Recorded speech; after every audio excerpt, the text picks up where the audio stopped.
National Guard. Good morning, Cap. Hey, good morning, Jason. How's everybody doing? Oh, good. How you guys doing over there? All right.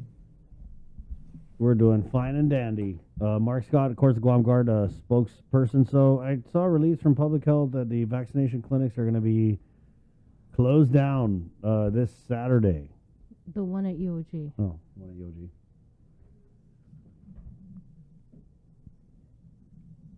So that's it for you Yes. guys, or what? I know there's an implied question in there, Chris. Yeah, I was just letting it hang. With it. Yeah. So what's up with that, right? That's the question. Yes.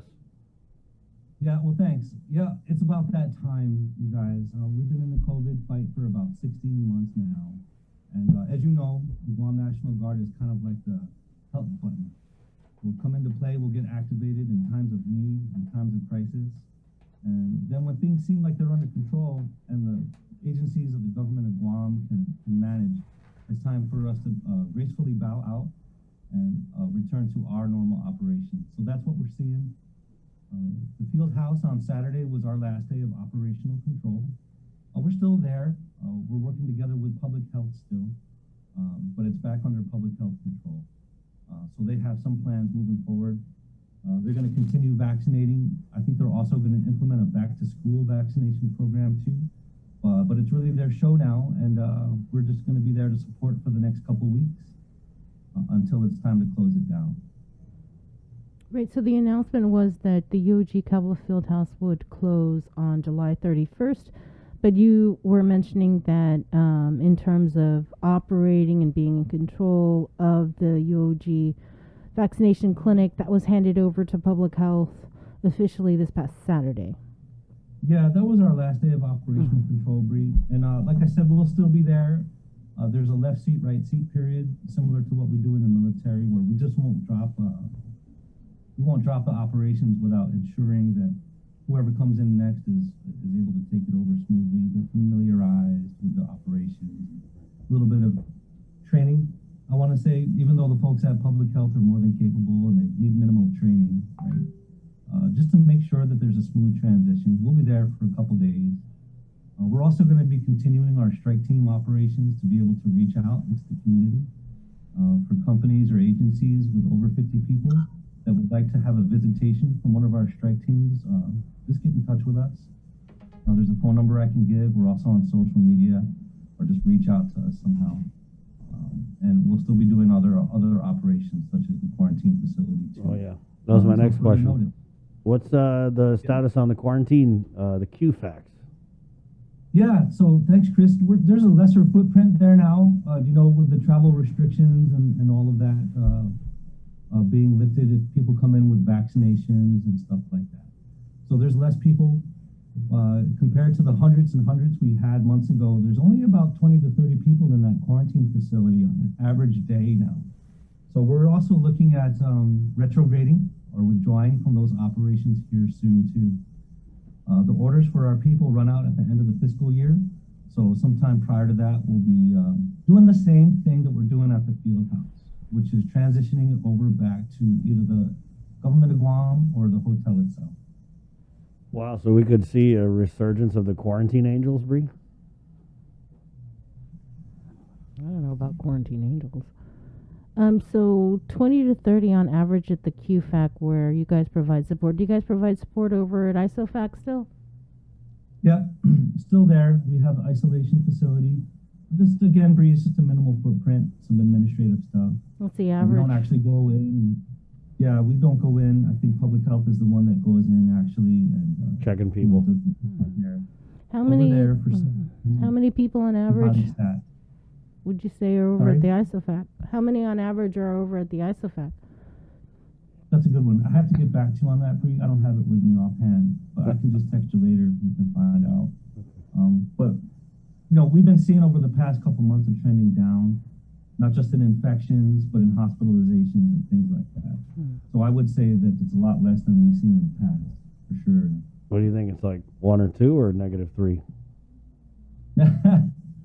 So if it's -3, that's got to be a good thing, right? Yeah. So you guys haven't been informed, like operationally, of any effort to move the QFAX and ISOFAC? The effort, yes. There's always ongoing talks, Chris, and I'm sure that the transition team wants to do things right. But just like our first general order that we learned on our first day of basic training, it goes, what's the first basic order? See, that's what I get for going to basic training 20 years ago. But I will guard everything within the limits of my post until properly relieved. Did I say it right? Thanks to my interns, by the way. We have our GDOE and DYA interns who just made their money for the day. Are they ROTC kids? No, actually, Christian here recently enlisted in the Guam Guard. Say hi, Christian. Yeah, and Kara here is just maybe thinking about joining the Guard someday, but no ROTC yet. What about this training, Mark? It's pretty packed down in Tumon with the military personnel. I'm guessing from not just from America, but also I saw some Japanese military. Yeah, Chris, there's all kind of stuff going on here this summer. Probably the biggest one is called Exercise Forager 21. And any history buffs out there might remember Operation Forager was actually the World War II operation of Pacific island hopping by the Allies to go and retake the Pacific, reclaim Guam. And named after that is Exercise Forager 21, which is what we're seeing today. There's a lot of folks here from all over the place. Yes, other countries. The majority are from the United States Army Pacific or USARPAC. We're not used to seeing active duty Army here so much. There's a lot of Air Force and Navy that we're used to.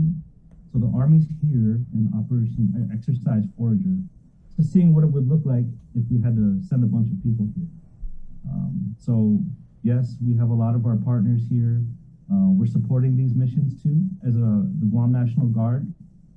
We have a unit up helping feed out of their containerized kitchen up in Northwest Field. A forward support company is giving breakfast and dinner to about 1,000 folks a day. We got some of our truck drivers and mechanics helping with logistics, moving containers around and so forth. And we even have some of our space here on our National Guard complex being like rented out. I wish we were actually renting it. We're letting some of the people use some of our space here for their headquarters. So so we're engaged, we're involved, we're shaking hands with our regional partners, and it's a very exciting time. It sounds like a kind of a support role, but are there any parts of the Guard that are like actively doing the training with whoever's here doing the training? No, it's mostly just support function for now, Chris. This is the first time that this exercise has been done in a long time. But I will say this, that the name of the Guam National Guard, even though its reputation has been pretty great for quite some time now, it's even growing. We've been getting visitors here from, like I said, USARPAC. We had Major General Neal visit us. We had Major General Pace from 18th Medical Command. And a lot of these DVs are stopping by and saying what a great job the island as a whole has done, the support from the community, the support from the Guam Guard. So, we expect to see our role expand in the future. We expect to see being leaned on more, with exercises like this and having a more, relevant role as a regional partner. In fact, I want to say a quote that Major General Pace said from the 18th Medical Command when he was here a few days ago. This Major General Pace is one of the medical two-star generals who helps us write doctrine, and he helps contribute to the playbook for responding to pandemics. So having seen what Guam did as a whole, not just the Guam Guard, but the island as a whole, he said Guam, what did he say again? You got to help me out. He said Guam has set the standard on how to actually respond to a pandemic nationwide. And they're using us as an example of how to do it right. So that's real kudos to all of us, right? The people of Guam, the agencies of the government of Guam, the Guam Guard, and the people who did the right thing for the past 16 months to keep each other safe. We did a great job, and people know it. So kudos for that. Well, thank you for that, Mark. Bree, anything in closing? What about Operation Allies Refuge? Heard anything? Operation, which one? Allies Refuge. Captain, you might know it's about the outgoing Afghani interpreters and other support staff there in Afghanistan. No word. So we have had our internal meetings to see how we could support. It's probably not a lot because we're very engaged, and we've been in communication with the governor's office and our military partners. So just kind of be proactive and let them know, hey, this is what we can support if the word comes down. but the word hasn't come down. So we're just on standby too, just like everybody else. Also, I didn't know if you wanted to mention or say anything. I just noticed that Brigadier General Lozama, he retired. Yeah. 43 years, Bree. Can you imagine? 43 years of service to his island and nation. Yeah, thank you. Thank you. Like just he said to the people who he worked with his career, thank you, thank you, thank you. You know, General and family, we thank you for all the leadership, all the mentorship, and all you've done for us for 43 years. I think Chris was only in his mid-20s 43 years ago. Yeah, So yeah, still a young whippersnapper. You think about how far that goes back, you can only imagine the impact that he's had. Not just on the Guard, but on the island as a whole. And we definitely thank him for that. His legacy will live on. All right. All right. Thanks a lot. Thank you, Mark. Anything else? Yeah, you know, can't miss an opportunity to say thanks. You know, one of my friends from the 593rd Expeditionary Sustainment Command just walked in, started first class flight. All of our partners here with Forager, thank you all for being good partners and good guests. You know, our interns. Right on. And of course, that we work with every day. Thank you all so much. Mark, was there another one? Was it Pacific Iron? Yeah, Pacific Iron is a PAC app, so that's Pacific Air Force exercise.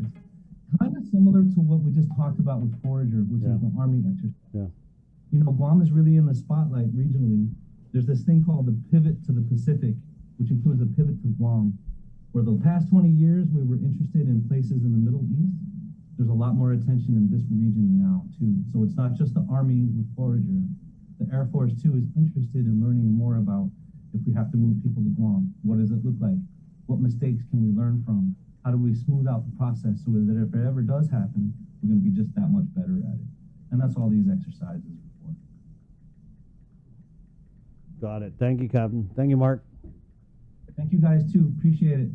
Get those interns to work over there. They got to take a 20-minute sitting break. Yeah, I can't believe they're still sitting down. You should have at least had them at parade rest. Thank you, guys. Okay, Mark. Happy belated liberation. That's Viva, Viva. That's 9:16. Let's keep it in the KUAM News Zoom room. And bring on Senator Joanne.